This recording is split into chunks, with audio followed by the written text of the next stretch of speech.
First, I would note there have been multiple senior-level policy conversations on Haiti where all proposals, including those led by Special Envoy Foote, were fully considered in a rigorous policy process. There are disagreements in these policy processes. That the president welcomes that, the Secretary of State welcomes that. That's certainly a part of having discussions and having robust discussions about the best path forward for difficult circumstances. Some of those proposals were harmful to our commitment to the promotion of democracy in Haiti. I'm not going to detail that further. I will let the State Department do that should they choose to. But I would note that Special Envoy Foote had ample opportunity to raise concerns about migration during his tenure.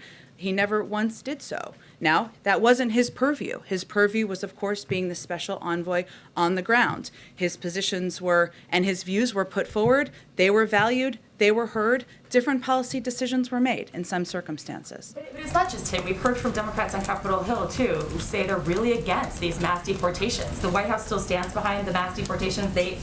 You still view them as humane? First of all, they're not deportations. People are not coming into the country through legal methods.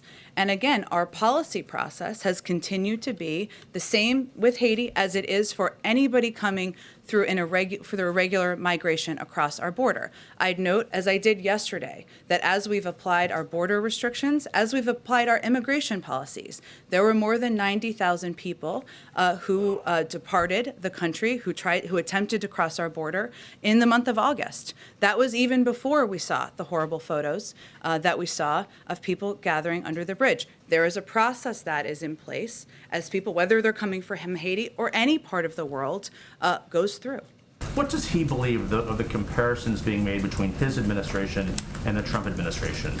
We could not see it as any more different from the policy of the prior administration, which the president feels, we all feel, was inhumane, immoral, ineffective, wasn't operationally working, and because of the dysfunction of it, we have led to a very broken system that we're dealing with today. So what he has asked all of us to convey clearly to people who are understandably have questions, are passionate, are concerned, as we are about the images that we have seen, is one, we feel those images are horrible and horrific. There is an investigation the president certainly supports, overseen by the Department of Homeland Security, which he has conveyed will happen quickly.